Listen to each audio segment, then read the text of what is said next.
Smoking Embers. Doing a VR today with Scott over at Aristocob. Congratulations, buddy. Finally getting that 100 subscribers you needed. It's a milestone. I suppose before I begin, I should do a little housekeeping. I have my popsicle. I hope that helps. It's a fudgesicle, really, but I'm partial to fudgesicles over popsicles. Oh, you probably want to know about the pipe. Well, in keeping with the spirit of Aristocob, this is a Missouri Meerschaum corn cob Dagner edition, Dagner shirt, and I got this from Scott over at Aristocob. If you've never bought from them before, you should try it out. Jandy and Scott are phenomenal people. They do a great job of taking care of their customers. So, oh, and inside, Country Squire's second breakfast. It's an aromatic. It reminds me of pancakes or French toast, and it's just great for a Sunday morning. And again, with the theme of Aristocob and corncob pipes, I'm going to discuss when it's time to be thrifty and when it's time to actually put up the money.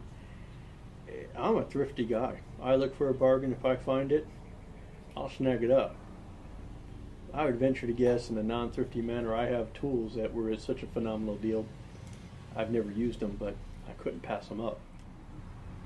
But a corncob pipe, now that's a thrifty purchase, and it's a good purchase. And you gotta like the corncob because it smokes cool.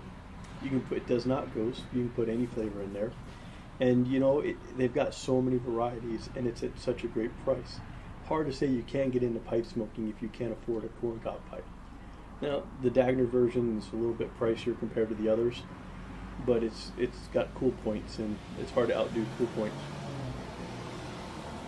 And if you can, go to Aristocob. I'll put his email address or his website address down below, as well as his channel.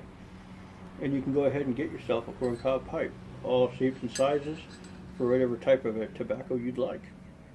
Good stuff. Just some more coffee, go-go juice. I get mine from Superstition Coffee Roasters.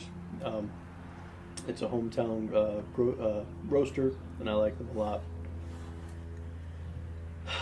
But there's areas where, you know, I know we talked about the briar pipes and Malta pipes and Dunhill pipes and such, and the lowly corncob pipe at such an economical price. And it's an example of a good value pipe, a good thrifty spend.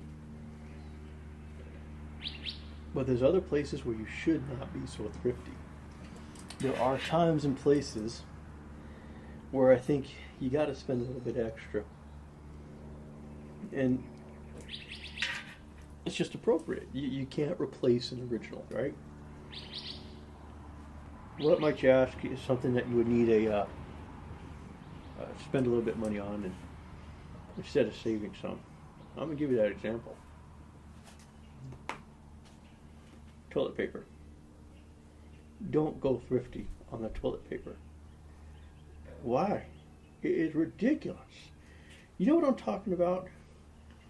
And if you have a smoking lounge or some establishment where you plan to have your clientele hang out for a little bit, show them that you've got their behind, or they got their back. Get them some nice toilet paper.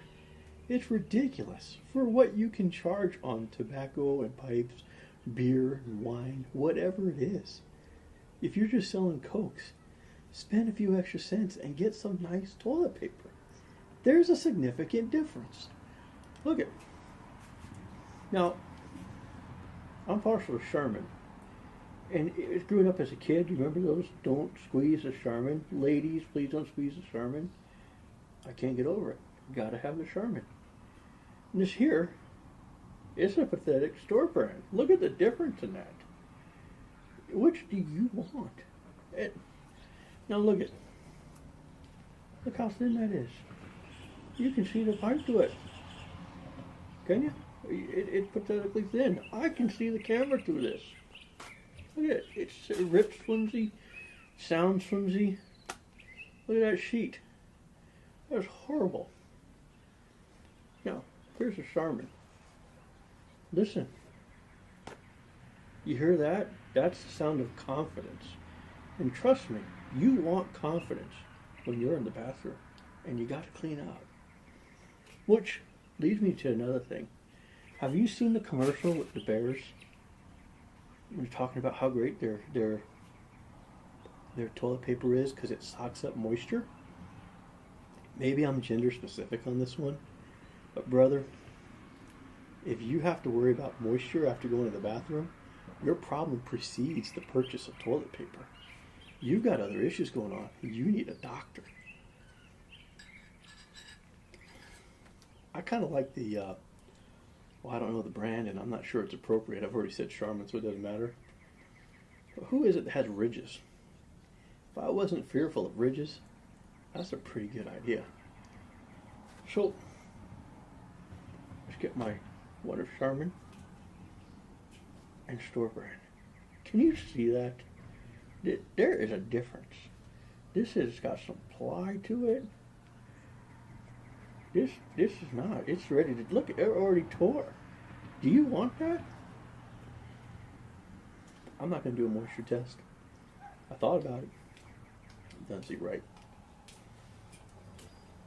Let me show you an example. Had a quick visit from the neighbor. Sorry for the interruption of the video, but where was I going with this? That's right. Quality of toilet paper. Let me tell you, especially if you own a place and you're giving out this cheap stuff, do you know what this is good for? Let me tell you. You go to a place, you get in, and they have this cheap toilet paper. Let me tell you how this works. You kind of fold it over.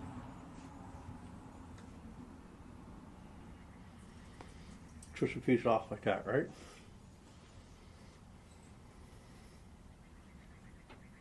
Okay? That's how that works.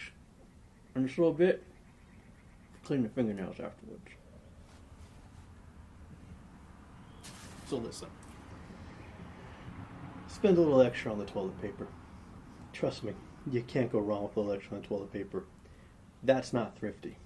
What is thrifty?